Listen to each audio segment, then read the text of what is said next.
Hey guys, tonight we're traveling somewhere hot. No, really hot. Picture yourself waking up in the hazy, golden dawn of ancient Egypt. The sun hasn't fully risen, but the air is already dry as chalk. You're flat on your back on a reed mat that smells faintly of moldy river water. A fly crawls lazily across your cheek. There's a loud snort beside you, and no, it's not your sibling. A donkey tied outside the mud brick house is audibly relieving itself just feet from where your head been resting. You probably won't survive this. So before you get comfortable, take a moment to like the video and subscribe, but only if you genuinely enjoy what I do here. And I'd love to know, where are you watching from and what time is it for you? Now dim the lights, maybe turn on a fan for that soft background hum, and let's ease into tonight's journey together. Your eyes open to a haze of tan and beige. You're blinking away dust as you try to make sense of the surroundings. Cracked earthen walls, a thatched roof low enough to bump your head on, and the gentle waft of yesterday's fish stew lingering in the air. That, or something worse. You sit up, bad idea. Your back aches from sleeping on a mat woven from river reeds, and your neck protests every movement. The pillow under your head was a wooden headrest, great for hairstyles, not so great for vertebrae. Your feet hit the packed dirt floor and you immediately regret not checking first. Something skitters away, probably a beetle, hopefully not a scorpion. Your body is coated in sweat and fine grit. This is before soap, before plumbing, before deodorant. Everyone smells like old onions and heat. You shuffle toward the doorway, more of a fabric flap than a real door. Outside, the sun is already searing through the morning fog. A toddler zooms past, naked and screaming with joy, while an elderly woman yells at a goat nibbling on her laundry. The air is thick with animal sounds, bleating, braying, clucking. And somewhere close, unmistakably, someone is enthusiastically retching. You're thirsty. Of course you are. Unfortunately, the only thing to drink is water from a clay jar that's been sitting outside in the sun all morning, or warm, cloudy beer. And by beer, we mean a chunky fermented barley drink that tastes like soggy crackers and old socks. Cheers. Your host family, because yes, somehow you've been adopted for the day, waves you over. You try to smile, but they immediately look concerned. Apparently, you've forgotten to wear anything on your feet. The ground is littered with stones, goat droppings, and broken pottery. You hop awkwardly across the path like a sleep-deprived stork. Someone hands you what looks like a jar of mud. It's crocodile dung. Sunscreen, they say. It's supposed to keep your skin youthful and block the sun's deadly rays. You smear it on and immediately regret everything about your life. It smells like something that never should have been in a jar. Historians still argue whether this was ceremonial, medicinal, or just plain hopeful. You're trying to be polite, but your nose is staging a rebellion. Still, ancient Egyptians were surprisingly ahead of their time when it came to hygiene, perfume cones, scented oils, elaborate rituals. But for the average peasant, you're lucky if your day includes a rinse in the Nile and not a full-on crocodile incident. Speaking of which, someone's yelling again. You're not sure if they're mad at you or for you. You catch only fragments of Middle Egyptian dialect that your brain refuses to translate. Something about offering time and hurry before Ra sees you. You grab a scratchy linen kilt and tie it clumsily around your waist. It's poorly fitted and half-transparent. Modesty wasn't exactly a top priority here. Your feet are jammed into crude leather sandals, and every step feels like punishment. A cow shuffles past. You realize too late that its tail is flinging something wet. Congratulations, you're officially initiated. One of the family's sons, barely older than you, pats you on the back with a muddy hand and gestures toward the river path. You're apparently expected to join the labor force today, whatever that means. You start walking, half limping, squinting into the rising sun that's already turning the world into a kiln. The Nile sparkles in the distance. Closer by, women balance baskets of vegetables on their heads while children chase frogs into the reeds. You pass an elderly man calmly shaving his entire head with a bronze blade while humming a hymn to Hathor. Suddenly, a rooster flies at you, just boom right in the chest. Apparently, you are standing too close to its territory. It flaps off indignantly. Your dignity does not. You reach a cluster of mud brick homes near the river where others are gathering. There's talk of a ceremony today, something about a festival for Bastet, the cat goddess. Sacred cats are lounging on every surface, blinking smugly like they own the place. Because, historically, they kind of did. And here's your quirky tidbit. Egyptians loved their cats so much that if one died, the whole household shaved their eyebrows in mourning. Yep, eyebrows. And if you harmed a cat, let's just say the punishment was terminal. You reach for your own brows protectively. The sun is climbing. You haven't eaten, you still reek of dung sunscreen, and your tongue feels like sandpaper. Someone hands you a lump of bread the size of your fist. You bite into it and instantly regret it. It's gritty, like chewing a ceramic tile gritty. Turns out, ancient flour often contained bits of stone from the grinding process. It's like eating a stale biscuit and dental gravel at the same time. You're still trying to swallow when a priest walks by swinging a censer full of burning incense that smells like a cross between licorice and regret. He's followed by two boys in leopard skin tunics who are carrying something wrapped in papyrus leaves. It's unclear if it's sacred or just someone's lunch. You stand there stunned, stomach rumbling, toes already blistering, and it's not even 9 a.m. The sun is no longer just rising, it's roaring. You barely made it through breakfast, if you can call gritty bread and sweaty beer breakfast. And now you're slowly becoming toast, not metaphorically, literally. Your scalp is tingling, your back is sizzling, and your arms are going pinker than a newborn hippo. There's no sunscreen aisle here.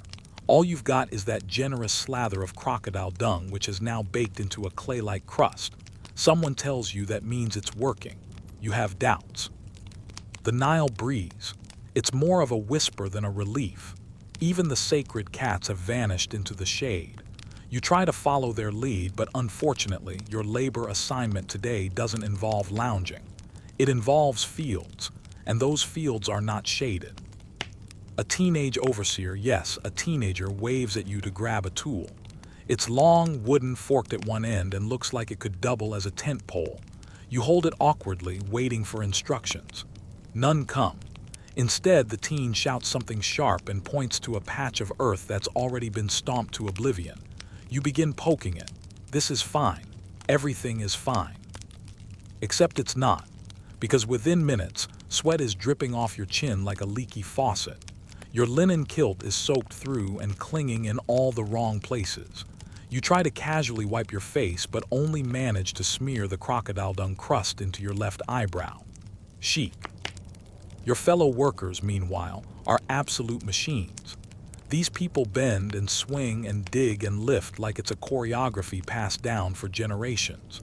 You, on the other hand, swing your stick like you're trying to joust invisible ghosts and nearly clobber a duck in the process.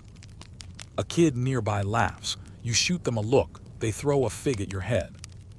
Historians still argue whether these kinds of labor days were mandatory for all classes or just the lower tiers. But either way, for you, there's no escape clause. Someone older claps you on the shoulder hard and gestures to a basket full of mud bricks. You're not sure if you're supposed to build something or bury yourself in them. Either would be valid. As you trudge toward a half-built wall, your feet sink into the warm, wet silt by the riverbank. You nearly lose a sandal. A helpful woman hands you a lump of clay and nods encouragingly. You nod back and promptly drop it. The clay splats onto your toes, adding yet another delightful texture to your rapidly deteriorating hygiene situation. A priest strolls by, murmuring a prayer to Sobek, the crocodile god. You sincerely hope Sobek is in a good mood today. Now would be a great time for a break. Instead, it's time for more sun. You're led toward a shallow barge floating nearby. Apparently, your next task is to help haul bundles of papyrus across the river. You step onto the boat and it wobbles dangerously. You yelp. Everyone laughs. You sit down abruptly right into a puddle of questionable origin. There's a faint humming of voices as the barge drifts across the Nile. It's oddly peaceful for a moment. The water shimmers, the air smells of fresh greenery and wet earth. You think, maybe I could get used to this. Then you sneeze violently and nearly fall overboard. Peace, shattered. On the far side of the river, you're greeted by yet more bundles of reeds, more baskets of stone, and a donkey with eyes like it's seen things. You're handed a curved knife and told to start cutting. Cutting what exactly? Everything looks like it could be sacred, or venomous, possibly both. You bend over to snip some papyrus stems, and your back lets out a tiny, audible nope. You pause, breathe, try again. This time, your hamstrings pitch in their opinion. Every part of your body is slowly realizing what manual labor without air conditioning or ergonomic tools really means. You straighten up, breathless, only to find that your nose is now bleeding. Why? The air is so dry it feels like it's vacuum sealing your sinuses. You dab at it with a scrap of linen. It smears. You look like a confused gladiator. As the heat reaches full crescendo, someone offers you a bit of protection, a cloth headdress tied tightly over your scalp.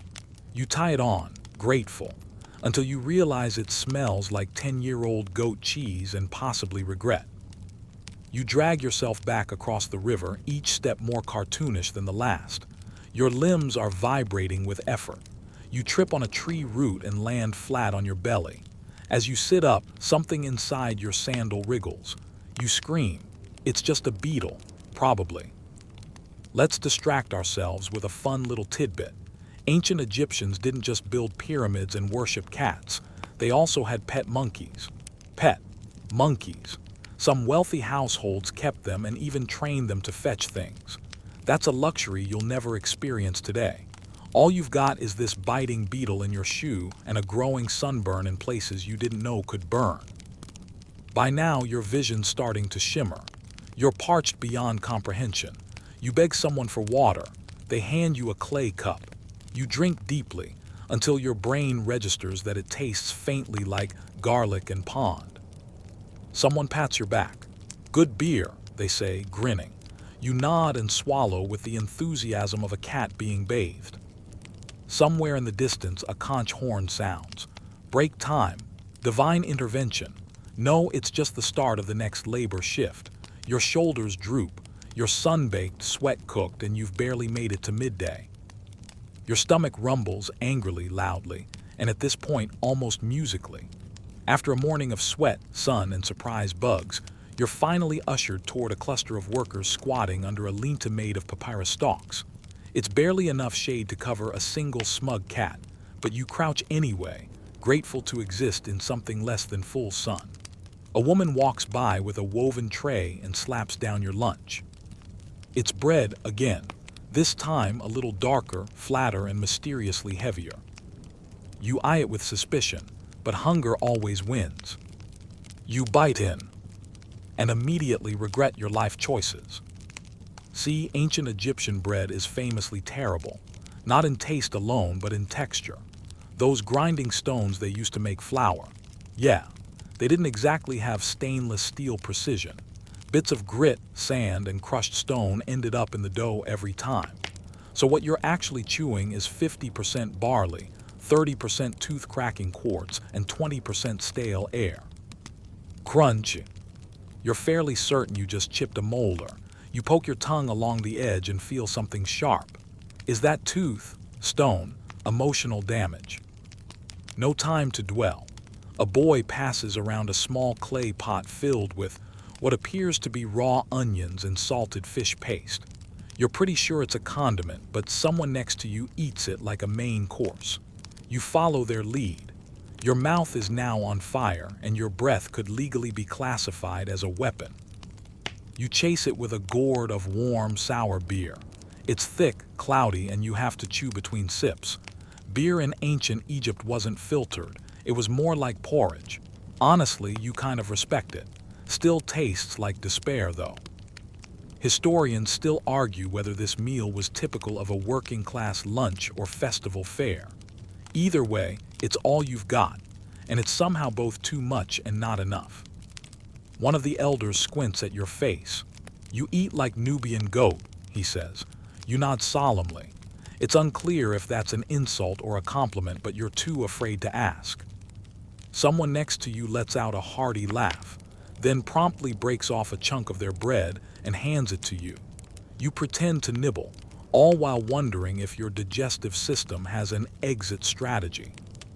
And here's your quirky fact of the hour. Ancient Egyptians often included bread and beer in tombs as offerings for the afterlife. Yes, bread, this bread. So even in death, they were still chewing on gravelly carbs for eternity. Talk about eternal jaw workouts. A fly buzzes near your mouth. You swat at it, and it expertly dodges your efforts, probably descended from a line of royal tomb flies who trained in acrobatics. You slump against a sun-warmed wall trying to recover. A young girl offers you a small fruit, something like a fig but with more seeds than pulp. It's mildly sweet, surprisingly edible, and you nearly cry with gratitude. Of course, the moment doesn't last. Somewhere nearby, someone is shouting. You hear your name, or, well, what they think is your name. It's more like a combination of grunts and a sneeze, but you've been answering to worse all day. They're calling for laborers near the granaries. You stand up too quickly and the world tilts. For a moment, you're half convinced you're about to see Osiris himself. Then you blink, swallow, and follow the yelling. You're led past rows of giant clay jars sealed with mud lids. These are the granaries, towering storage containers filled with barley, emmer, and the occasional mouse. Probably. You're handed a broom made from bundled reeds and told to sweep. Sweep what exactly? The floor is dirt, everything is dirt. You attempt to comply anyway, brushing what little dust can be swept in an environment where dust is the default. A man beside you, grizzled and shirtless, chuckles and nudges a jar. He lifts the lid and peers inside. Then he gestures for you to look. You do. Big mistake. A swarm of bugs, beetles, gnats, angry rice fairies erupts from the opening. You yelp and stumble back, nearly knocking over another jar. The man just laughs, covers it again, and keeps working like that never happened. You, on the other hand, will be recovering emotionally for several hours. You move on to hauling sacks instead. They're surprisingly heavy and smell like wet wheat and goat fur. Your fingers are blistered, your sandals are full of pebbles, and your breath still reeks of onion paste. To make things worse, your chipped tooth is throbbing. You spot a priest nearby, casually watching the commotion with a serene expression. He's under a fig tree, in the shade, with a fan made of palm leaves. You give him a look. He meets your gaze, unfazed, and picks something from his teeth with a golden stick. Cool. Here, something historians find amusing. While the lower class suffered through dental disasters caused by sandy bread, the upper class had access to early forms of dental treatment. Yes, like dental drills, made from flint. So not great, but still better than nothing. Probably. You glance at the nearest person and whisper, "Does anyone here know a dentist?" They grin and point to a man sharpening a knife. Great. A rooster crows nearby again. Is it the same one that attacked you this morning? You don't know, but it's looking at you with a level of malice you can only describe as biblical. You back away slowly. The sun is starting to dip ever so slightly. Not enough to bring relief, but enough to signal that the worst is yet to come. You're told to return to the house before nightfall. Something about river spirits and bathing before the crocodiles wake up. That's not ominous at all. You begin the long walk back, head pounding, belly roiling, and one tooth short of sanity. Every step kicks up a little puff of hot dust. Even the breeze has stopped pretending to help. It just smacks you in the face like a heated slap. A passing vendor tries to sell you a clay amulet shaped like a frog. For luck, he says.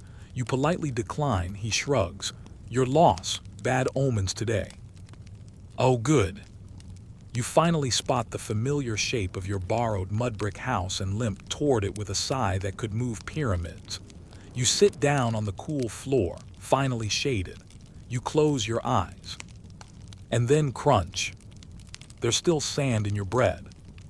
You're sitting there, mouth full of grit, soul full of regrets, when a soft knock taps the wooden doorframe behind you. You don't move. You hope it's a figment of your sun-fried imagination. It knocks again, more insistent this time. You groan, stand, and peek out. It's a messenger boy. Barefoot, dusty, probably 12 years old, and grinning like he just watched you step on a rake. He hands you a scrap of linen folded tightly. It's a summons. Apparently, your presence is requested for a public bath. Wait, bath, like with water. You're already halfway out the door before you realize there's probably a catch. There's always a catch. The walk to the communal bathhouse is mercifully shaded by tall date palms. The path is lined with merchants shutting up shop for the evening. A woman sells lotus oil and fish talismans. A man yells about how his leeks are the crispest in all of Thebes. You pass a street musician playing a stringed instrument that sounds like a harp having an identity crisis. Then finally, the scent of damp stone and myrrh hits your nostrils. Bathhouse. Or, well, complex of large clay pools where dozens of overheated humans stew in communal silence, while occasionally slapping mud on their faces. Same thing. You step inside and immediately feel a dozen eyes clock your entrance. You're filthy, foreign-looking, and clearly overwhelmed. A woman waves you over, points to a bench, and tosses you a folded loincloth. You change awkwardly, shielding yourself with a basket and a strong sense of denial. You tiptoe into the pool, unsure of the etiquette. The water is warm, not exactly clean, but after a day of trudging through heat and beetles, you'll take it. You sink in with a sigh that ripples all the way to Karnak. To your left, two older men are arguing in hushed tones, something about whether the pharaoh's new architect is favored by the gods or just sleeping with the right priest. Historians still argue whether personal connections or divine favor were more influential in royal appointments. You mutter under your breath. One of the men hears you and nods solemnly, as if you've just delivered a prophecy. You float quietly, surrounded by murmurs, the soft sloshing of water, and the faint flicker of oil lamps. And then someone hands you a sponge. It's made of papyrus and smells faintly of garlic. You use it anyway. A girl walks by offering little cakes shaped like fish. You take one, bite in, honey, nuts, and some kind of chewy dried fruit. It's the best thing you've tasted all day. You moan softly. The man next to you eyes your cake with envy. You clutch it protectively. Just when you're finally beginning to feel human again, the bathhouse attendant walks over and taps you on the shoulder. "You're next," she says. "Next for what?" She leads you to a stone table in a side chamber. You lie down, confused, and then it hits you. This isn't just a bath, it's a scrubbing. The attendant, a broad-shouldered woman with calluses like leather, begins to scrape layers of grime, dung, and despair off your back with what feels like a pottery shard. You try not to scream. It's like being exfoliated by an angry archaeologist. "Hold still," she says, slapping your thigh. You whimper. She scrubs your arms raw, then dumps a basin of lukewarm water over your head. You sputter. Somewhere in the chaos, your chipped tooth hits something hard. You cry a little inside. Then comes the oil rubdown. You're slathered in a mixture of castor oil, lotus essence, and crushed herbs. It smells like a very confused salad. But your skin, which moments ago felt like jerky, now hums with something bordering on peace. As you wobble back into the common pool, people give you approving nods. You've been accepted. You have passed the trial by sponge. Someone even hands you a small clay amulet shaped like an ankh. For protection, they say. You're not sure if it's for protection from the bathhouse or from what's coming next. Here's your quirky detail of the evening. Ancient Egyptians didn't just bathe for hygiene. They believed in spiritual cleanliness. Some even performed mini purification rituals before visiting friends. You can't help but wonder if anyone would have visited you in your earlier, crock-dung-coated state. As you dry off near a brazier wrapped in linen, someone offers to braid your hair. You try to explain that your hair doesn't do that. They shrug and hand you a headscarf instead. You wrap it around your head, grateful for the borrowed dignity. Outside, night has settled in. The sky is a velvet canopy pricked with stars, and the moon hangs low like a polished pearl. The Nile shimmers in the distance, wide and silver and serene, until something splashes. Loudly, you jump, probably just a fish, or a crocodile, definitely one of the two. A boy with a reed flute walks by, playing a lilting melody. You follow the sound back through the alleys, your body cleaner, your soul moderately repaired, your stomach ready for anything but bread. Back at the house, a modest meal is waiting: stewed lentils, roasted garlic, and shockingly figs. Sweet, sticky, wonderful figs. You eat slowly, savoring every bite. You've earned it. You lie down on the reed mat, wrap yourself in a woven blanket, and exhale. You survived day one. But just as your eyes begin to close, a sharp buzzing hits your ears. Mosquito. You slap wildly, then groan. No escape, not even now. Sleep, as it turns out, is not guaranteed in ancient Egypt. You might have expected the heat to dip at night. It doesn't. The air stays thick, warm, and strangely wet. Your linen blanket clings like an old regret, and your reed mat crackles every time you twitch. But that's not what wakes you up. It's the scratching. Somewhere in the dark, someone is scratching. Not in a horror movie way, just a steady, rhythmic scrape against clay wall. You sit up, rub your eyes, whisper a cautious hello. Nothing.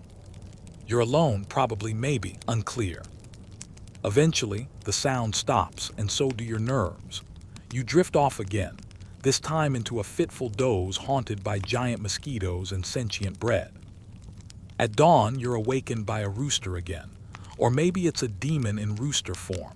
Either way, you're up. You drag yourself to a basin and splash your face with water so murky it smells like warm celery. Still, cleaner than yesterday. A woman taps on the door and hands you a bundle of folded linen, fresh clothing. You thank her with a nod and change quickly, hoping no one sees you struggling with the knot in your belt sash. You're told to report to the scribal quarter. You blink. Me, you say, scribes. The messenger shrugs. They need a body. Great. So you make your way toward the administrative side of town. Gone are the stacks of mud brick and clanging stone. Here, the buildings are quieter, flatter, and vaguely smug. You pass young boys seated cross-legged, scribbling on shards of pottery called ostraca. The air smells like ink and ambition. You're ushered into a room filled with papyrus scrolls, reed pens, and one extremely annoyed man in a leopard skin kilt. He looks up, sighs, and points to a low bench. You can read, he asks. You freeze. You cannot. Not in hieratic, the cursive script used by Egyptian scribes. You can barely read your own shopping list in the modern world, let alone this dense chicken scratch-on-sand look-in nonsense. You try to explain. He sighs again, longer this time. Never mind, just copy this, line for line. He hands you a thin brush, a small block of ink, and a fragment of papyrus. Your hands tremble. You dip the pen and attempt your first line. It looks like a spider fell in a puddle. He groans loudly. You hold it like this. He adjusts your fingers, grumbling about amateurs and reincarnation curses. Turns out scribes were elite in ancient Egypt. They didn't haul stone or eat sand bread. They documented grain, dictated royal decrees, and, more importantly, avoided sunstroke. Being a scribe was a literal gateway to power, prestige, and a higher social class. But getting there, brutal. Training started around age 5 and went on for years. Boys would copy the same sentence over and over. A scribe's life is better than a laborer's. until they could do it with their eyes closed. You realize you're roughly at the level of a 6-year-old after his first ink spill. You manage a few crooked lines. The scribe pats your shoulder, not encouragingly, just to move you out of the way. "Go sweep," he says. So you do. You sweep dried ink flakes and dropped reeds. You fetch fresh water for the ink blocks, splashing half of it on your sandals.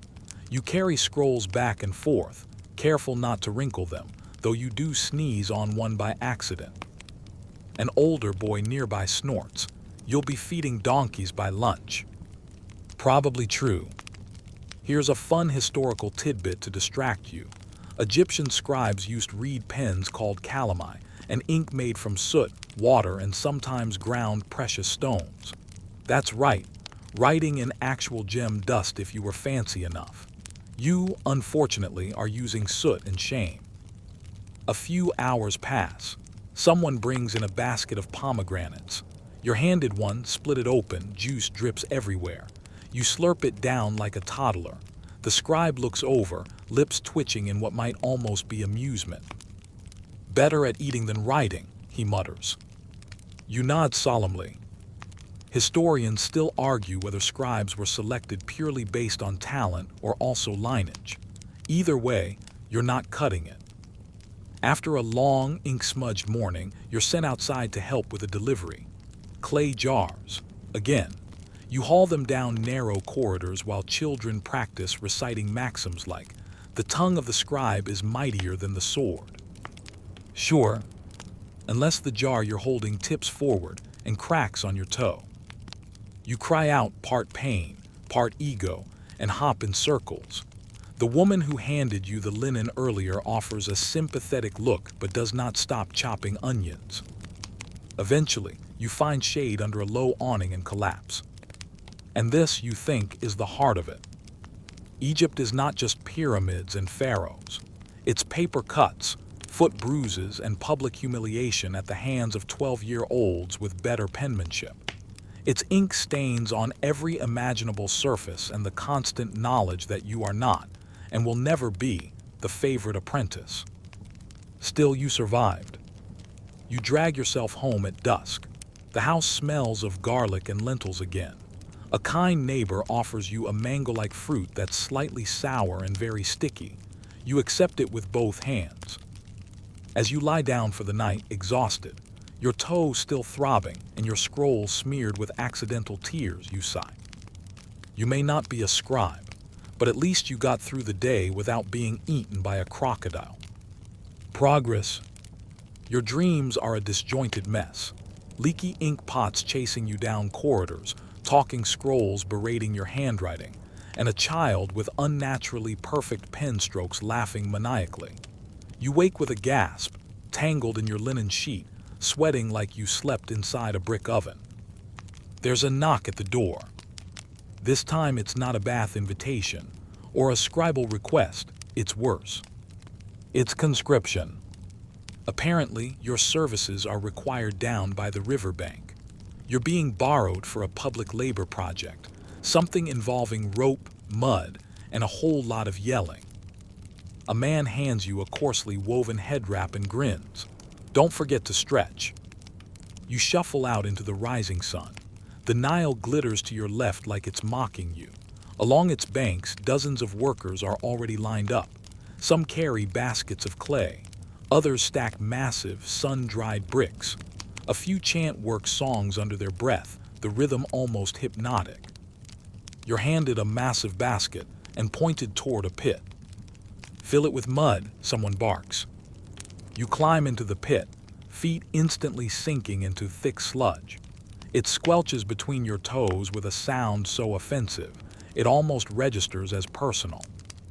The mud isn't just for fun, it's building material. Ancient Egyptians made bricks by mixing Nile silt with straw, pouring the slop into molds and baking them in the sun. This, apparently, is your new job.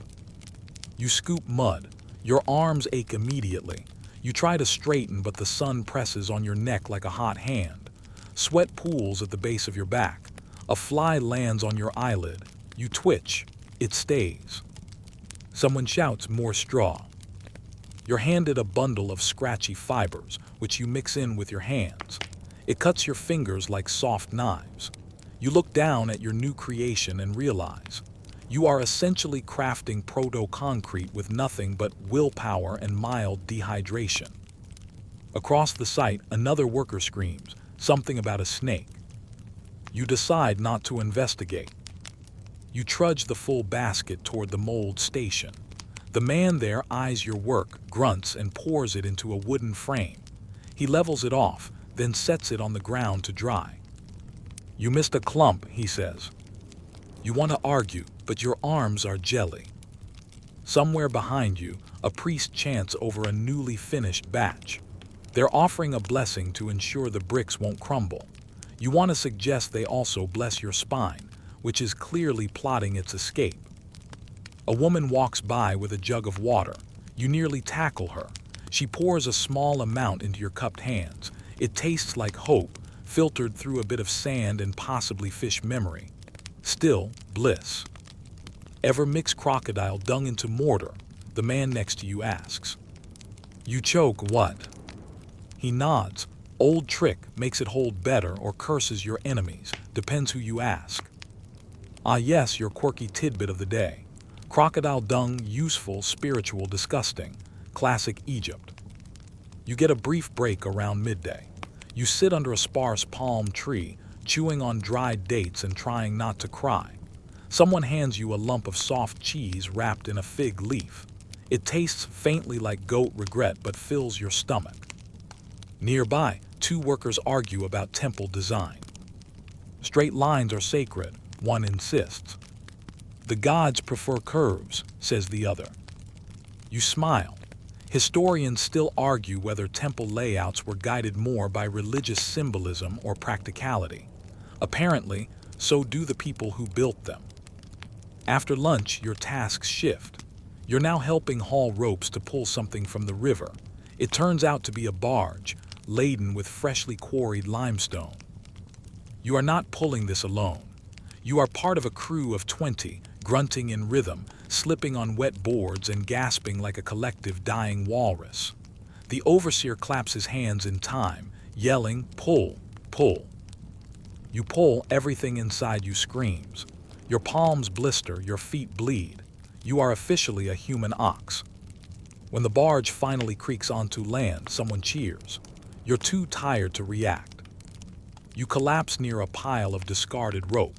The fibers smell like mildew and ambition. You consider making a nest and simply staying there forever.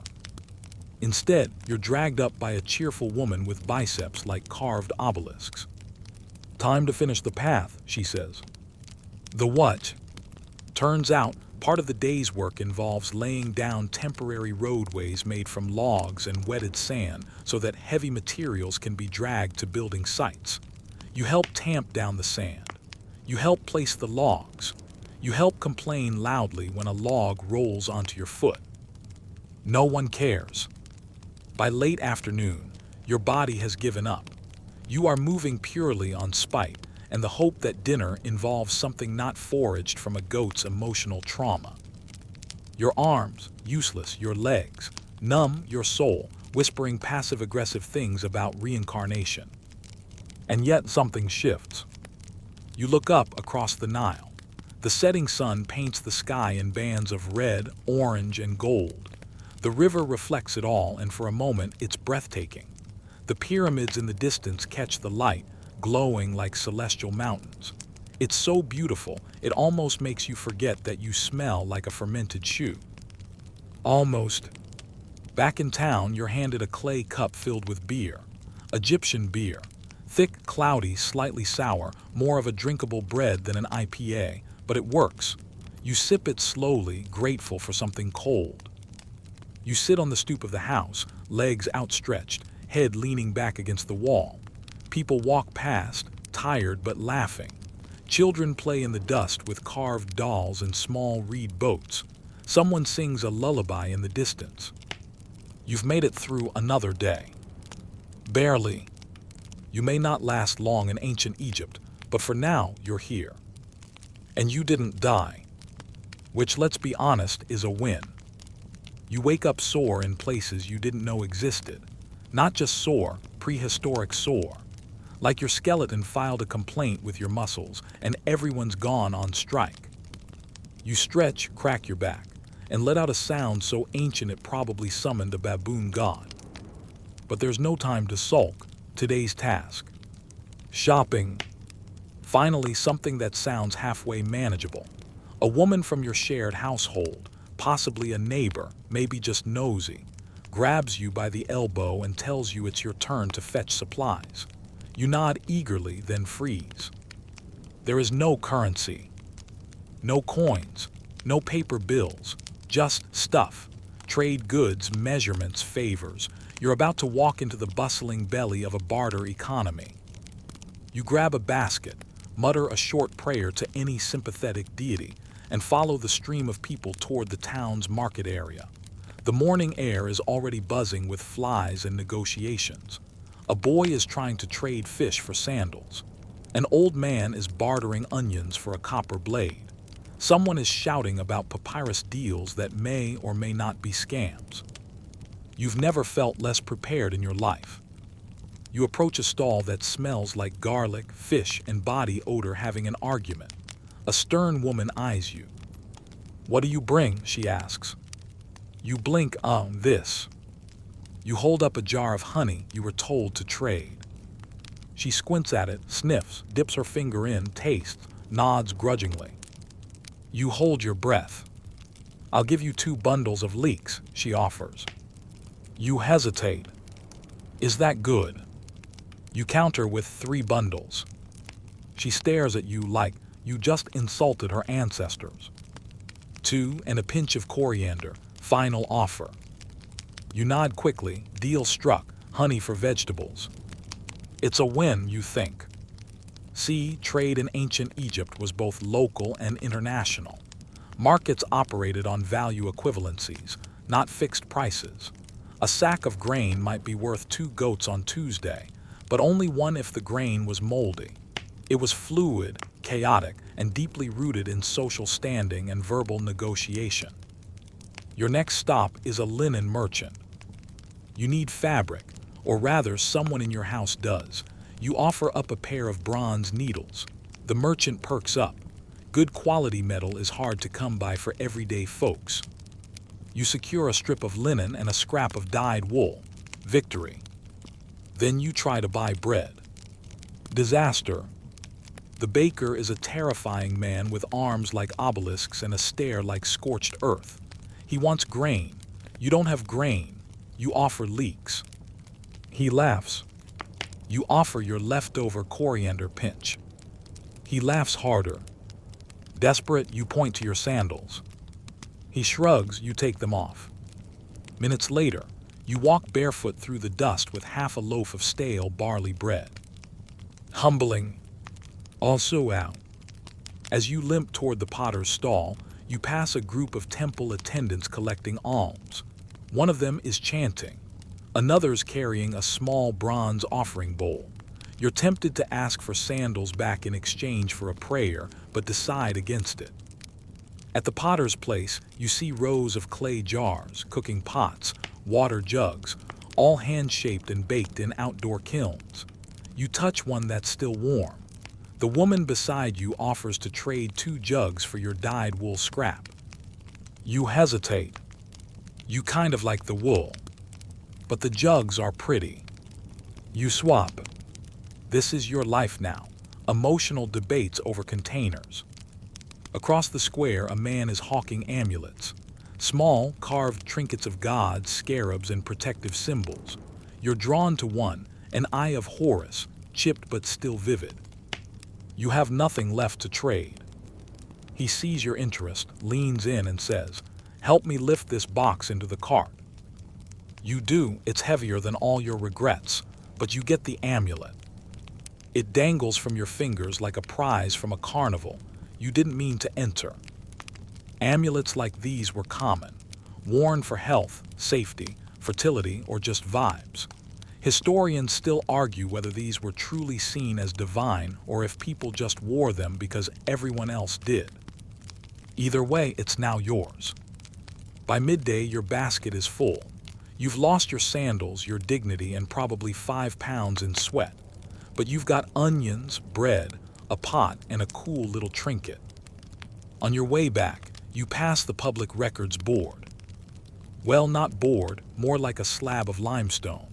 Scribes have etched recent announcements into it. You squint, trying to read, but it's just a blur of lines. An older man beside you reads it aloud. "Tax day is soon," he says. You nod sagely, pretending you knew that. And there's a notice about a runaway donkey. You chuckle. You make it home in one piece, mostly. Your feet are filthy. Your arms ache from holding the basket. You lay out your trades and a few housemates gather to admire the loot. Someone pats your back. Not bad for a rookie. You beam. Then someone else says, "You paid how much for 2 leeks?" Okay, maybe not a total success. Still, as the sun dips low and the evening fire is stoked, you sit down with your crust of bread, a smear of something resembling cheese, and a cup of something vaguely fruity. Your fingers brush the Eye of Horus amulet, now looped loosely around your neck. You survive the market. You're getting the hang of this. Sort of. The next morning greets you with the kind of stillness that only exists before chaos begins. You stretch under your scratchy linen blanket, vaguely aware that your entire body still resents you for yesterday's market shuffle. Your feet are blistered, your calves are tight, and your spine feels like it got professionally rearranged by a vindictive camel. A gentle knock on the door interrupts your groaning. This time, it's not a labor summons or a barter buddy. It's the priest. Specifically, a temple scribe who eyes you like you're the answer to an unspoken prayer. "You read, don't you?" he asks. You nod cautiously. He beams. "We need a fill-in assistant at the House of Life today, just copying scrolls. Quiet work, peaceful." You blink. No mud, no ropes, no raw fish. You practically float down the path after him, imagining incense and ancient wisdom and maybe, if you're lucky, a chair. You arrive at a small temple annex, a sun-warmed chamber full of scrolls, clay tablets, palm reed pens, and men with permanently ink-stained fingers. The scent of papyrus paste and old sandalwood drifts through the air. Light filters in through a narrow skylight, painting stripes on the floor. It's peaceful. You sit at a low desk, given a worn but usable reed brush, and assigned a simple passage to copy. A hymn to Ra, scrawled in firm, precise hieroglyphs. Your job: reproduce it without smudging anything or accidentally invoking a demon. Should be easy, right? 5 minutes in, your wrist cramps. 10 minutes in, your ink runs dry. 15 minutes in, you realize the scribe beside you isn't copying, he's editing. "These hymns are all off," he mutters. "Too many suns, not enough reverence." You offer a tentative smile. He continues. "Historians still argue whether the original verses were poetic or literal. Either way, Ra probably wouldn't mind a few tweaks." You chuckle softly, then blot a word too hard and leave a giant smear. The head scribe walks by, sees it, and sighs as if you've personally disappointed the gods. "Try again," he says. You start over. Again. And again. Your peaceful scroll session, less tranquil and more trial by ink. By midday, you've recopied the same line of text 11 times. Your legs are asleep, your back is furious, and there's an ink smudge on your cheek you can't seem to find. During a break, one of the scribes offers you dried figs and tells you that one scroll here took 20 years to complete. 20 years. You nearly choke on your fig. He shrugs. It was cursed. No one could finish it, or maybe they just had poor penmanship. This is your quirky tidbit of the day. Some scribes believe that certain texts carry divine energy, and finishing them wrong could invite disaster. One scroll, nicknamed the Laughing Snake Manuscript, was said to cause sneezing fits and mysterious shadows in the corners of your vision. You resolve to copy very, very carefully. After the break, you're assigned to inventory duty, which means sorting scrolls into vaguely understandable categories, most of which boil down to religious, medical, tax stuff, and don't ask. You find a papyrus scroll titled Instructions for the Afterlife. You unroll it slightly and spot a beautifully illustrated depiction of a man being weighed against a feather, the famous judgment scene. The heart must be lighter than the feather of man, otherwise, soul-snacking crocodile demon time. You shudder. The scribe beside you leans over and says, "Relax. If your heart's heavy, just eat less guilt." Solid advice. You might embroider that on a pillow. Later in the day, someone brings in a medical scroll for repairs. It's old, cracked, and stained with something very suspicious. You peer at the symbols, a list of treatments: honey for wounds, moldy bread for infections, lizard parts for something you definitely don't want. Ancient Egyptian medicine was impressively advanced, despite the occasional lizard. They had surgical tools, dental prosthetics, and even diagnostic checklists. Of course, they also believed in spiritual causes for illness, so a bad cough could mean either dust in the lungs or angering a god via poor posture. You gently clean the edge of the scroll with a damp reed sponge, careful not to tear the fibers. One wrong move, and the scribe overseeing you will probably develop a new curse just for you. As the sun starts to lower, the scribes light oil lamps. The golden glow fills the room, and a strange quiet settles over everything. You've spent all day buried in symbols, pictures of birds, hands, eyes, legs, and crocodiles arranged into sacred rhythm. You lean back slightly, stretching your fingers, and realize something. These people aren't just writing, they're preserving the soul of a civilization. Laws, myths, prayers, grocery lists, every scroll is a thread in the tapestry of memory. And here you are, in the middle of it. Ink on your skin, symbols in your head, the soft sound of a reed brush scratching through silence. It's almost beautiful, until the head scribe shouts, who left their lunch in the scroll room. You freeze, that dried fig in your pouch. Yeah, that's you. You sprint over, retrieve it, apologize, and vow never to mix snacks and sacred text again. As night falls, the scribes roll up their scrolls, stack their tablets, and snuff out the lamps. You help clean brushes, cap ink pots, and wipe down the long workbenches.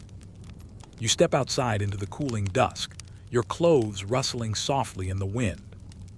Above you, the stars begin to pierce the velvet sky, and for a brief moment, you remember that this exact stretch of heavens once guided the building of pyramids, the timing of rituals, and the dreams of every scribe who ever spilled ink on themselves. You breathe in slowly. This was the best day you've had here. Your hand hurts, your back's crooked, but your soul feels, oddly enough, a little lighter, even if your heart is still heavier than a feather. The sun rises on your 9th day like a golden spotlight, illuminating just how deeply you're out of your element. After your semi-successful stint as a temple scribe, you'd hoped for another quiet day. You're not so lucky. This time the wake-up call isn't a gentle knock or a whisper. It's shouting, urgent, frantic, and unmistakably close. You stumble outside, still tying your linen belt, only to find half the village surging toward the riverbank.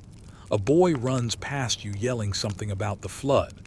You follow the crowd, dust kicking up beneath your still bare feet, R.I.P. sandals. And then you see it, the Nile. It's rising. Vast. Not a destructive tsunami-style surge. This isn't a movie, but a steady, determined swell. Dark water rolling up the banks like it has a calendar to keep. Welcome to the annual inundation, also known as Akhit, the season of flooding. And no, you don't get a day off. You get a job. The Nile's flooding was the lifeblood of ancient Egypt. Predictable, essential, and frankly, a little dramatic. Every year, the river overspilled its banks, dumping silt-rich water onto the farmlands. It made Egypt fertile in a region that otherwise should have been a giant dust trap. So why are people running? Because if you haven't built the flood canals yet, or reinforced the levees, you're in for a very soggy catastrophe. You're immediately handed a shovel. It's not a metaphorical shovel. It's real, splintery, and heavier than your willingness. You join a line of villagers working in rhythm. Dig, toss, pack. Dig, toss, pack. You ask, don't you celebrate the flood? A woman beside you pants. We celebrate it after we survive it. Fair. You work all morning digging mud channels. Your calves are soaked, your back is steaming, and you're pretty sure something just crawled up your leg and didn't come back out. Still, there's a system. You watch a group of older men measuring the rising water using a tall, notched column in a stone chamber, a nilometer. They call out levels, making notes in the dirt with sticks. It's oddly mathematical. Ancient Egyptians used the nilometer to predict crop yields, set tax rates, and determine how many emergency clay jugs to produce. Too little water, famine. Too much, flood damage. Just right, bread for days. Historians still argue whether all farmers trusted those measurements or just followed the village priest's gut feeling. A man beside you grunts as he shovels. You're betting on the priest. That guy seems to have serious water intuition. By midday, you're caked in mud. Not like spade mud, more like you got sneezed on by a swamp mud. A teenage girl offers you a drink of river-cooled beer from a large ceramic jar. You take a sip. It's warm, slightly sour, contains at least one bug. You nod in thanks. She nods back like she just handed you liquid gold. Because in this moment, she did. You take a break on a flat rock and stare at the moving water. Small boats ferry supplies across the widening channels. Children shriek and splash in the shallows. A group of priests further downstream toss lotus flowers into the current, chanting softly to Happy, the god of the flood. There's a strange joy to it all. As terrifying as it is to see land disappear underwater, everyone seems oddly calm, prepared, almost reverent. This isn't a natural disaster. This is a divine appointment. The floodwaters are a gift, dangerous, moody, and utterly vital, like a god that keeps you alive while also keeping you humble. You rejoin the digging line in time to help redirect water toward a half-built canal. The mud sucks at your feet like it's trying to steal your soul. You lose your balance, flail wildly, and fall flat on your back in a glorious splash. Everyone laughs. Even you. Because why not? You're already wet and possibly slightly cursed. By late afternoon, the water stabilizes. The new canals hold. You walk back to the village soaking wet, hair plastered to your forehead, skin streaked with Nile clay but secretly glowing. That was exhilarating. And exhausting. Your reward, dinner under a reed canopy with the rest of the work crew. Roasted duck, garlic paste, onions, flatbread, and mercifully clean water. You eat like someone who just survived a natural phenomenon worshipped as divine. Which technically you did. As the stars begin to prickle the darkening sky, a man plays a simple flute and someone hums a hymn to Happy. You lean back against a woven basket, utterly drained. A woman hands you a small clay token shaped like a frog. For good luck, she says. You blink at her. Why a frog? She shrugs. Frogs mean life, fertility, water. You stare at the token. It's adorable and weirdly comforting. That's your quirky tidbit for the night. The goddess Hecate, associated with fertility and rebirth, was often depicted as a frog or a woman with a frog's head, worshipping amphibians, just another Tuesday in the floodplain. You press the token into your palm and let your eyes drift shut. Tomorrow, the water will start to recede. The silt will settle. The fields will be ready to sow. But tonight, you sleep with frogs, gods and mud in your hair. And against all odds, a little bit of peace in your soul. The floodwaters have finally receded, leaving behind a silky black mud that locals call Kemet, the Black Land. You wake to the earthy scent of wet soil and the soft squelch of footprints outside. Today is the first day of planting season. And guess who's been volunteered to help? You. You, the tender-footed, city-raised, scroll-smudging visitor from the future, are now officially a field hand. You're handed a rough wooden hoe, blunter than your social skills at breakfast, and marched out with a team of seasoned farmers to the glistening plots. The field shimmers with promise, also with bugs. A cloud of them hovers above the mud, and within seconds you're swatting your face like you're practicing ancient Egyptian martial arts. A kid nearby grins at you. He's about 6, wearing nothing but confidence. He hands you a clump of green stalks, barley seedlings. You're told to press them gently into the mud in rows, neat, straight, consistent. The rhythm is hypnotic. Step, bend, press, shuffle. Repeat. Your knees squelch deeper with every move, and it becomes immediately clear. You wouldn't last a day doing this for real. The sun climbs higher. Your back starts to creak. Someone sings an old farm chant to keep morale up, a tuneless melody that's half prayer, half workplace grumble. You hum along, pretending to know the words. Historians still argue whether these agricultural songs were just for timing or held magical significance. One elder mutters while sowing sesame. Either way, it keeps your mind off your blisters. By midday, your hands are coated in muck and your eyebrows are battling gravity. You get your first proper break when a field supervisor calls for lunch. Cold roasted lentils, dried fish, and surprise, a beetle in your grain cake. You pluck it out and eat the cake anyway. Welcome to realism. Someone jokes that the scarab is lucky. Scarabs, you remember, weren't just beetles. They symbolized the sun god Quarry, who rolled the sun across the sky like divine dung. Inspirational. That's your quirky tidbit. The scarab beetle, sacred in Egypt, inspired countless amulets and even burial charms because of its mysterious rolling behavior. Imagine being venerated for your commitment to pushing poop. Back in the fields, the work changes. Now you're helping drive livestock over the planted rows to stomp the seeds into the soil.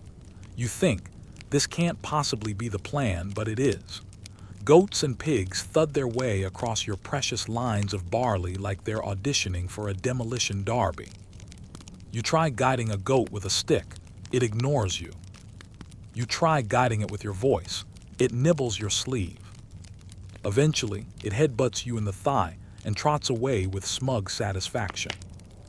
You sit down for a minute, just a minute, and promptly sink 2 inches into the mud. Later, an older man shows you how they irrigate with the shaduf, a long pole balanced on a pivot with a bucket on one end and a counterweight on the other. You take a turn, lifting water from a canal and swinging it into a furrow. It's heavier than it looks. You wobble. You spill. You nearly drop the bucket on your foot. He laughs kindly. Even pharaohs used these. You nod, trying to look royal despite smelling like compost. The sun lowers, finally, blessing you with shade. You help pack tools into woven baskets and load them onto a donkey who clearly hates its job more than you do. Your knees are sore. Your hands are pruned. There's soil in places soil has no business being. But the field looks alive. Green nubs poke up from the black land. The promise of harvest, of life, of beer and bread and not starving next season. You remember something one of the scribes said days ago. Civilization was built on mud and patience. Standing here ankle deep in both, you believe it. As the farmers laugh and chatter on the walk home, someone starts playing a small harp strung with twisted sinew. The notes float over the fields like dragonflies. A girl asks you if you've ever been to Memphis. Not the Tennessee one, the capital of Old Kingdom Egypt. You say no. She sighs dreamily. They say even the statues have shadows there. You make a mental note. Add Memphis to the list, right after surviving this week. The walk back is longer than expected because a herd of cows blocks the path. You stand quietly, waiting for them to clear, and realize you don't hate this. You're tired, dirty, and inexplicably itchy, but your chest is full in a way that doesn't come from rest or comfort. It comes from participation, from knowing you helped birth something today, even if it's barley and not wisdom. Back at your lodging, you wash off the top 2 layers of grime with cold water and a scrap of cloth that qualifies as a towel only in the most generous sense. A frog hops across the floor. You nod at it. Fertility, you whisper. It blinks slowly, unimpressed. Dinner tonight is small leeks, a sliver of goat cheese, and the last of the beer from earlier. You eat it sitting on a mat with a handful of other field workers, the silence between you soft and earned. Someone lights a small oil lamp, and the flickering shadows play on the mud brick wall. Your eyelids droop.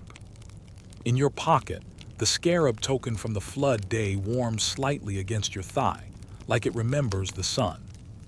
You settle into sleep, whispering your thanks to gods you don't fully understand, hopping your seedlings make it, and silently begging tomorrow not to include more goats. Morning creeps into your little clay shelter not with a whisper, but with a full-volume donkey bray outside your window slit. You sit up, stiff as a Shapti statue, and immediately regret having a spine. Every muscle protests. Your hands feel like you've been arm wrestling a tree root for 12 hours, and your feet, they have opinions about yesterday. But there's no time for a lion. You've been drafted for yet another noble task. This time, you're off to help repair a crumbling wall near a village temple. Stonework. You groan. Not because you're lazy, though okay a little, but because nothing about you screams born mason. You're still recovering from barley sowing boot camp. The foreman is waiting outside. He gestures toward a wooden cart filled with bricks made from, brace yourself, mud, straw, and cow dung. You wince. He slaps your back cheerfully and says something about good texture this season. You wonder if he's talking about the bricks or your face. These aren't just random walls you're patching. This is a temple compound dedicated to a lesser-known local deity, possibly Taweret, the pregnant hippo goddess of childbirth. There's a faded carving of her on the wall, and she looks like someone who doesn't put up with nonsense. A goddess and a warning sign. Your task: carry bricks to the builders, fetch mortar, and avoid getting crushed.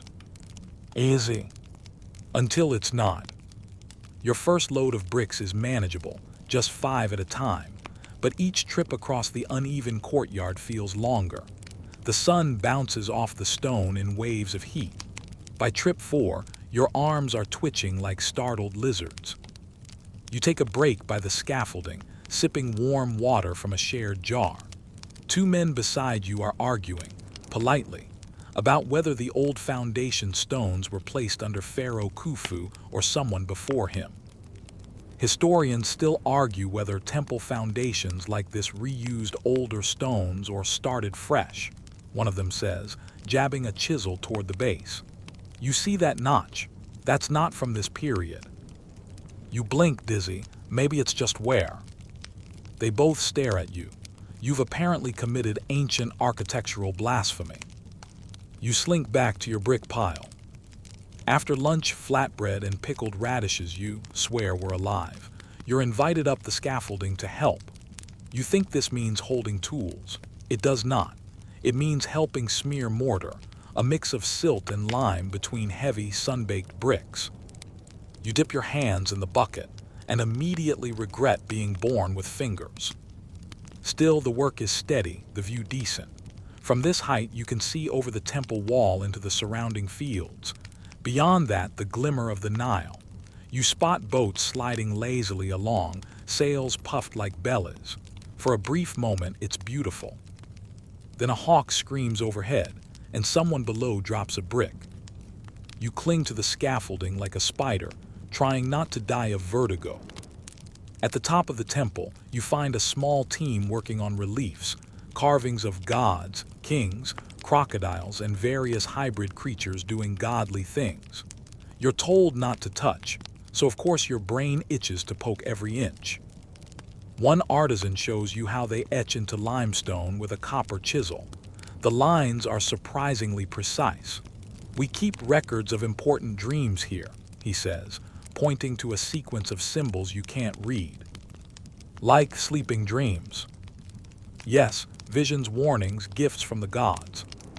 That's your quirky tidbit. The Egyptians often carved dream records into temple walls, believing divine messages arrived at night and could shape real-life events. The original dream journal. You feel deeply called out.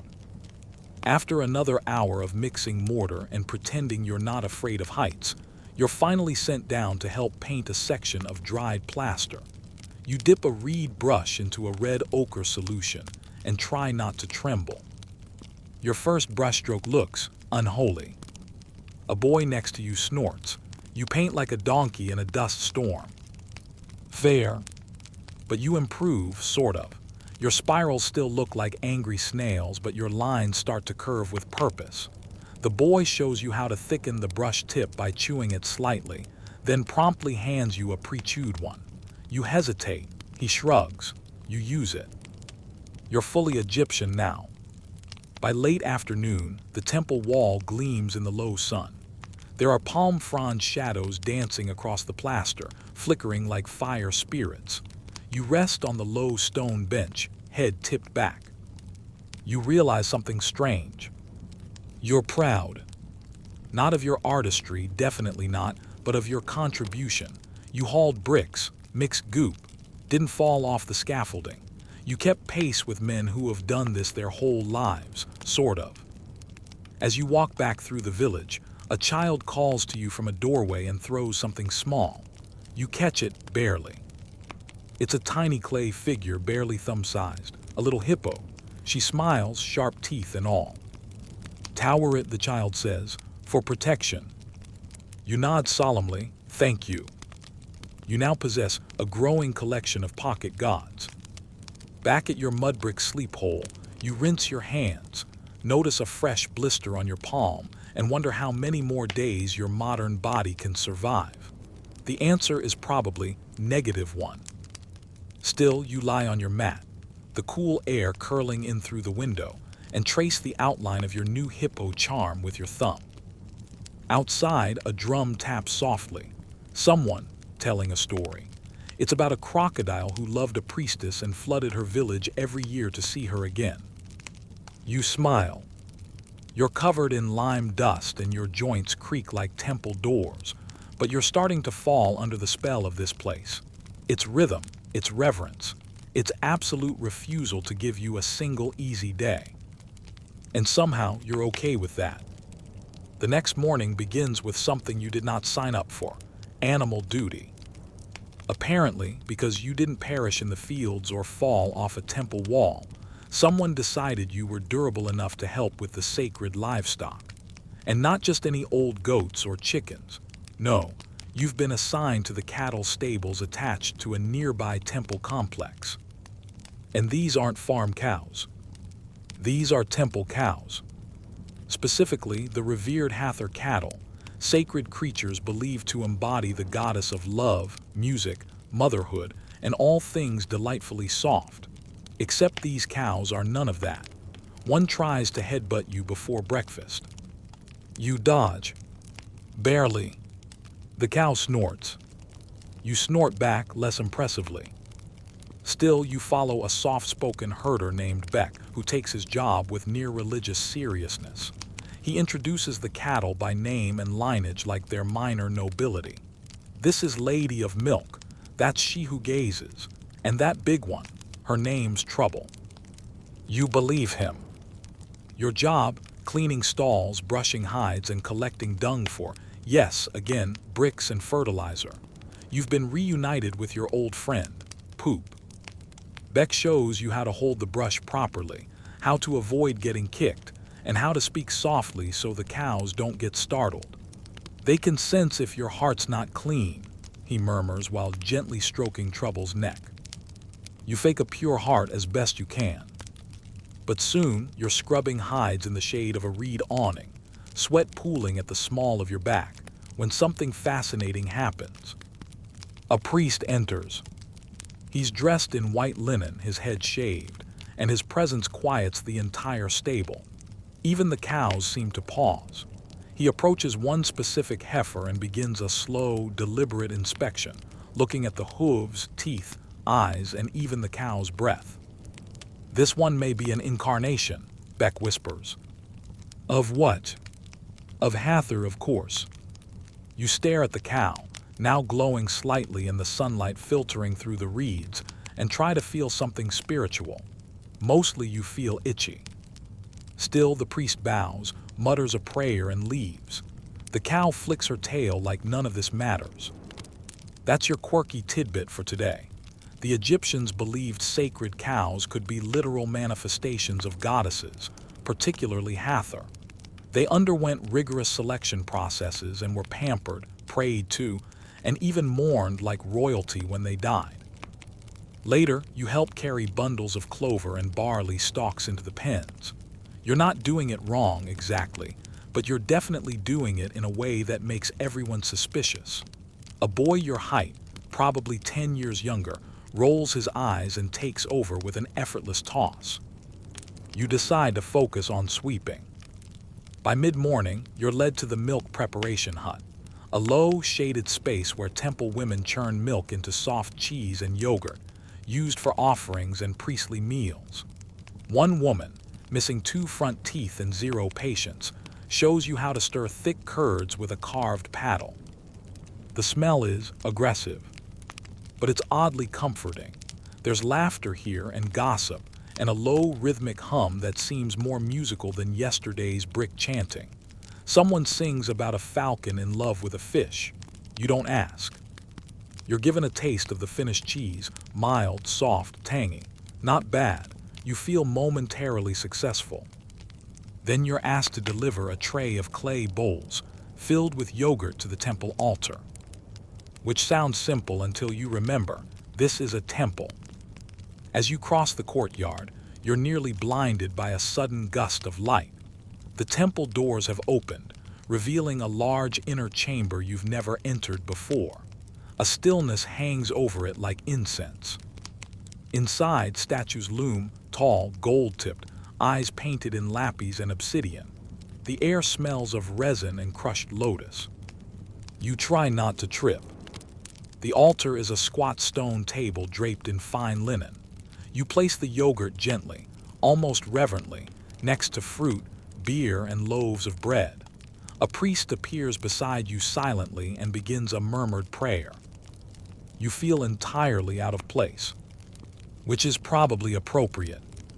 Historians still argue whether daily temple rituals were entirely symbolic or believed to literally sustain the gods.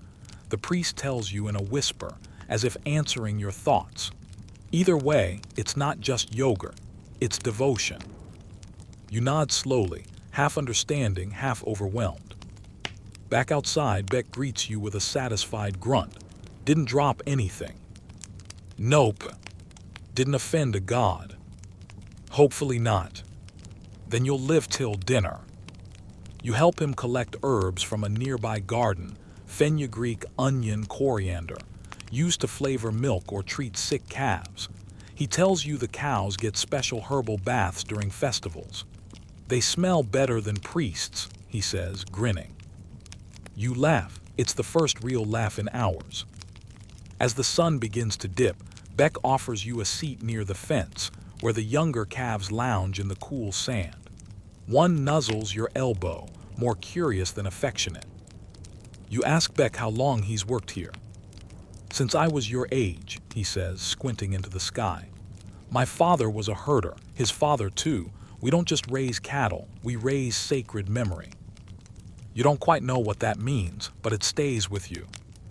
When it's time to leave, Beck hands you a bundle of dried herbs. Hang these near your bed, he says. Keeps the flies off. Maybe the bad spirits too. You walk back slowly through the village.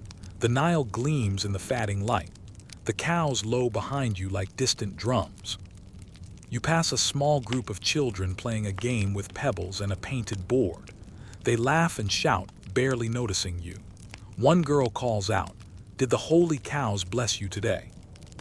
You nod, hand on your chest, and say solemnly, "They licked me." Which is true. She giggles like it's the funniest thing in the world. Back in your little room, you hang the herbs from a nail in the wall and lie on your mat, arms heavy, heart light. The scent is sharp and grassy. Outside, a single cow moves softly in the darkness. You close your eyes and imagine Hathor smiling in her cow form, benevolent, powerful, full of wisdom. Also probably full of yogurt. You wake up to chanting. Not a gentle, temple hymn kind of chanting, but the enthusiastic, slightly off-key sound of dozens of people preparing for something big. You shuffle out of your hut, still crusted in yesterday's cow smell, and instantly spot the source. The entire village is gearing up for a festival. Your stomach drops a little, not because you're dreading it, but because this feels like the kind of fun where you'll still be roped into doing something exhausting. Ancient Egypt doesn't really believe in rest days. A boy runs by, waving palm fronds and yelling something about the procession of Wepatrenpet. You blink. Your brain, which is only 15% awake, translates. It's the opening of the year festival, Wepatrenpet, the New Year celebration tied to the flooding of the Nile and the rising of Sirius. It's a big deal. Like cosmic phenomena meets divine renewal big. You're handed a linen sash before you even finish blinking, and someone smears your cheeks with a bit of perfumed oil.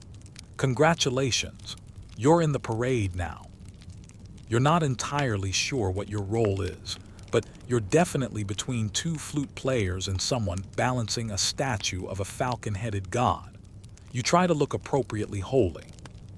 The procession begins with slow drums and a deep-voiced chant that sounds half song, half incantation. The streets are lined with people, locals, temple workers, children clutching figs, and old women with coal-lined eyes that have seen dozens of these festivals. The air smells of lotus, beer, and heat. You glance skyward. There it is, Sirius, the dog star, blinking just above the horizon as the sun prepares to rise. The Egyptians believed this was a sign, the sacred clock resetting itself. The Nile's inundation would soon begin, and with it, life renewed. You feel like you're inside a calendar, and the year just turned its own page. The parade swells forward, headed toward the river. A priest nearby carries a small brazier, its smoke curling upward in silvery tendrils.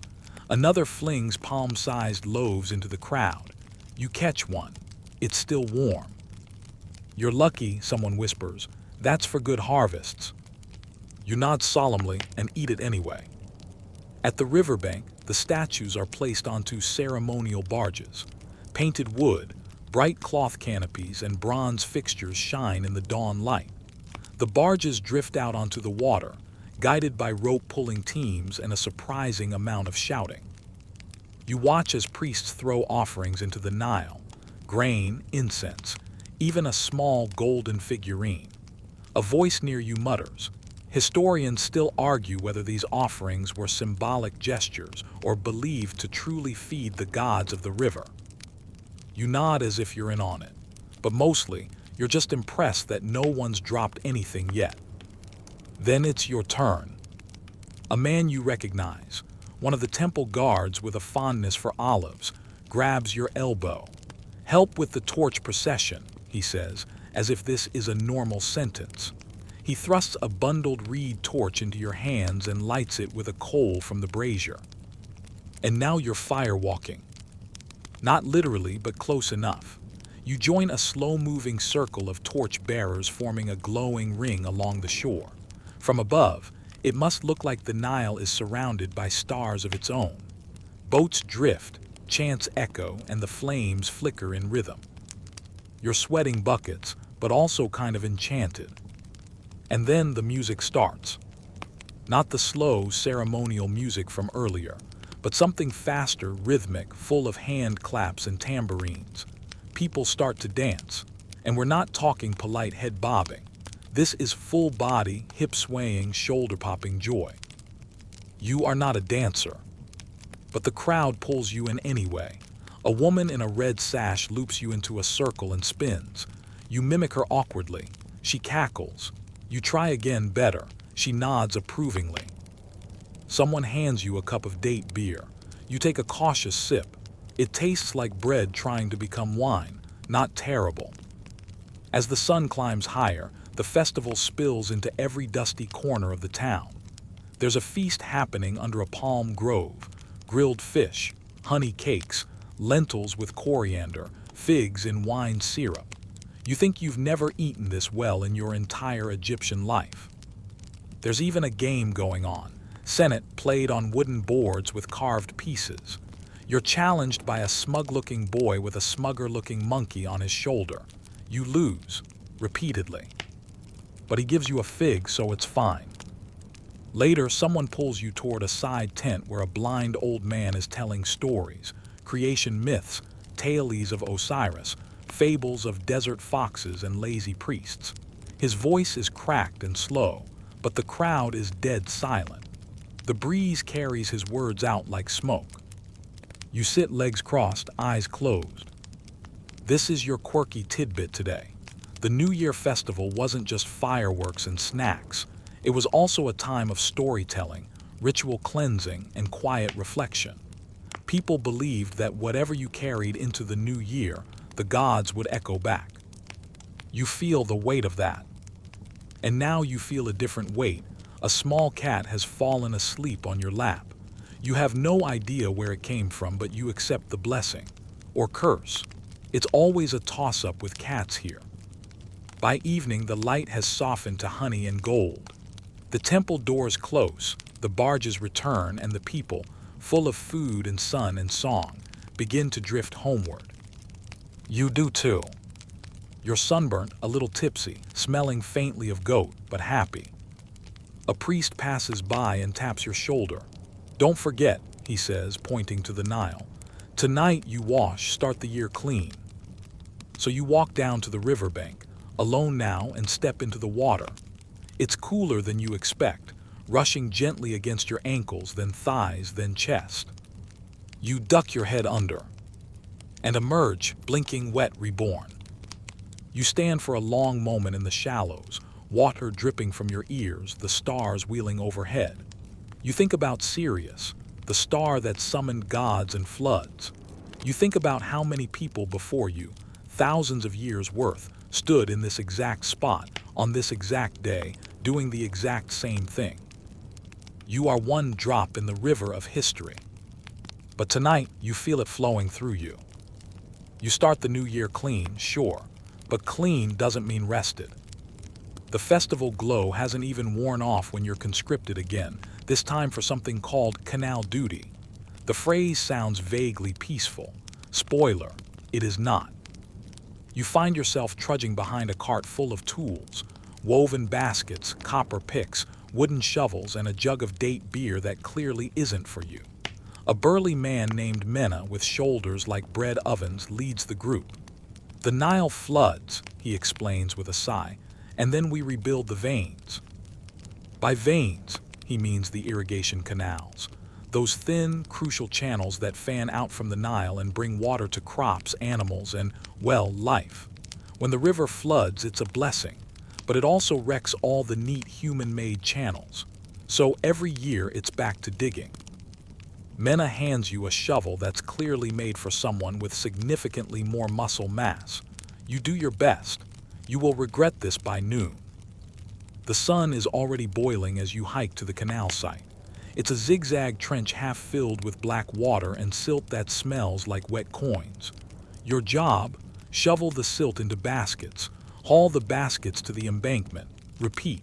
Forever. Or until you die, whichever comes first. You fall into rhythm beside a boy your age with sun-bleached hair and calloused hands. He grins. Name's Hari, he says. Hope you like mud. You don't. But you say, love it. He laughs. You're going to hate the part with the leeches. You pause. I'm sorry, the what now? Too late, he says, and kicks water at your ankles. That's your quirky tidbit today. Egyptians had to routinely deleach themselves after working in Nile-fed canals. Some used salt, others used burning embers. You'd rather not use either. As you work, you realize something. This is not random labor. There's a precise system here.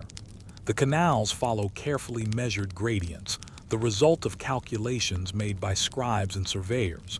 Every turn, every slope, every mound of dirt, it's all math. You're basically standing in an open-air spreadsheet. And this isn't just for food. These canals feed barley fields that fuel beer, which fuels workers who build temples, which please gods, which keep the floods coming.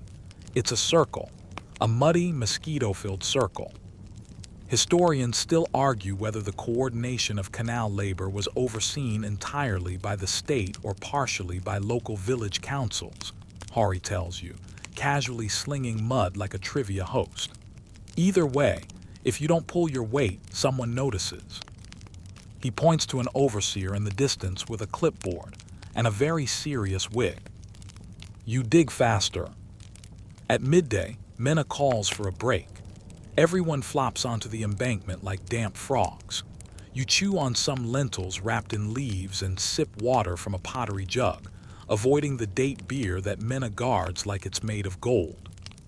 Across the canal, a group of women sings while collecting reeds. Their voices are soft, weaving into the wind. You rest your head on your basket and stare at the sky. Just for a second. You wake up 30 seconds later to Hari poking your arm.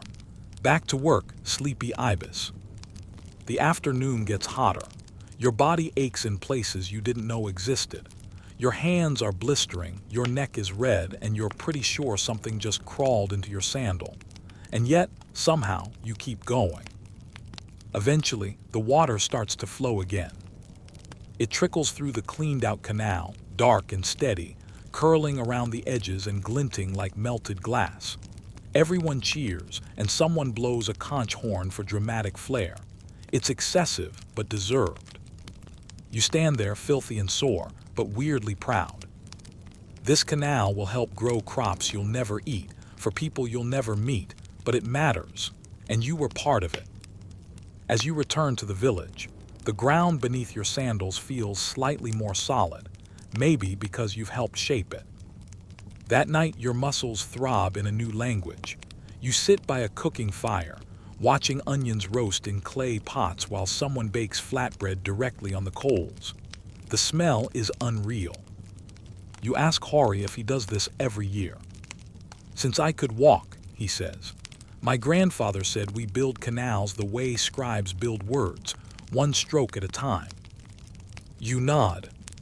Later, you soak your feet in a basin of cool water laced with mint leaves. You can barely lift your arms to swat the flies. Someone gifts you a scrap of linen soaked in natron to press against your back. The salt stings but helps. You fall asleep quickly, a little too tired to dream. But somewhere in your muddy, mosquito-bitten brain, you understand something new. Ancient Egypt doesn't wait for you to catch up. You either keep pace or you drown in the canals. You think after canal duty, the universe would throw you a break. Nope. The next morning, you're awoken by a sharp knock on the reed door and a phrase that strikes genuine fear into your now permanently sore limbs. We're going to the quarry. You don't even get to finish chewing your leftover lentil cake before you're marched out with a group of dusty men, all carrying tools and long, weary faces. The air already smells dry and chalky, and you spot baskets, ropes, chisels, and something that looks suspiciously like a coffin, but is probably just a tool chest. You try to speak, but your throat is sandpaper. Don't talk, one of the men grunts, handing you a goatskin of lukewarm water. You'll need that voice for cursing the rocks later. Fantastic. The walk takes forever. The green Nile Valley fades behind you, replaced by ochre hills and baking wind. Eventually, you reach a sun-bleached cliff face dotted with the tiniest squares of shadow. Welcome to your next nightmare, the Limestone Quarry. Now a quick reality check. Ancient Egyptians built temples, pyramids, obelisks, tombs. You know, casual architectural miracles. And every single block had to be dragged out of a quarry by people like you. Today, you're the people. You're handed a bronze chisel and a wooden mallet, both nicked and splintered. Your job: tap, chip, wedge, repeat. The limestone is stubborn and sun-soaked, as if it resents your existence. A thin man named Pazer shows you how to angle the chisel to follow the rock's grain. "See the white line," he says. "That's your guide. Hit wrong and it splits ugly." You're already sweating through your linen. You begin tapping. Tap, tap, tap. 10 minutes in and your arms are jelly. The rhythm is hypnotic, broken only by the occasional shout, someone calling for rope or warning of a slipping slab. Above you, desert falcons circle. Historians still argue whether these quarries were manned year-round or seasonally, but either way it was brutal, Pazer says casually, pounding a wedge into place. Some men came for a month, others never left. That feels promising. You work side by side with men who know every notch of this rock face, who move like they're dancing with it. They sweat, yes, but they smile too. They joke about the foreman's wig, about last night's fish being possessed, about a monkey that stole someone's sandals. There's camaraderie here. If the canals were your first test of labor, the quarry is your PhD in backbreaking permanence. Here's your quirky tidbit. To reduce dust inhalation, some quarry workers wrapped linen around their faces, tied with reeds soaked in oil. Not exactly OSHA-approved, but clever. You try it. It smells like old olives and you nearly choke, but hey, A for effort. Break time means sitting in the shade of a boulder, gulping down barley water and gnawing on dried dates. Your fingertips are bleeding a little. No one minds. One guy's missing half a thumb and still out chiseling you. Then comes the part they didn't warn you about, moving the stone. You all gather around a freshly cut block the size of a bathtub and 3 times as heavy. Pazer grins. Time for the sled. The sled is a simple wooden platform, soaked with water to reduce friction. You tie ropes around your waist, along with 5 other unfortunate souls, and when the foreman yells, you pull. You grunt, you wheeze, you consider lying down forever, but somehow the block moves. Not far, not fast, but it slides. You drag it to a wooden ramp, where others take over and move it toward the river's edge, to be floated downstream on a barge. You watch, gasping, as it disappears around the cliff bend. That block might end up as a temple wall, a tomb lining, a stela. It might hold prayers, curses, or just a record of a name. But a piece of you will be in it now. Your sweat, your groan, your crushed little toe. As the sun begins to drop behind the cliffs, shadows stretch long across the sand. The foreman waves everyone in. 1 more block tomorrow, and the next day, and the next. You limp back to camp, where a pot of lentil stew bubbles over a fire and someone plays a mournful tune on a double pipe. You sit near the flames, too tired to even chew properly. Your hands are stiff claws. Pazer sits beside you, watching stars emerge. "You did good," he says. "Still breathing, that's the main thing." You ask how long he's worked the quarry. He shrugs. "Since my voice cracked, before that I sold onions." You laugh. And then he says something you won't forget. "The gods don't see us here, but the stones remember." Maybe that's the point. You lie back on the cool sand, stars above, limestone dust still clinging to your skin, and feel a strange kind of calm. The kind that comes from knowing you've survived 1 more day in a place that doesn't care whether you do or not. Tomorrow the rocks will still be there, still waiting. But so will you. The sun rises slow and heavy over the desert once more, but this time, your body doesn't scream as loudly when you sit up. Still, your shoulders ache with the memory of yesterday's quarry work.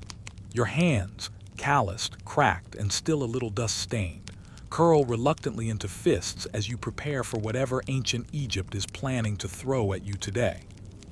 But here's the twist: it's your day off.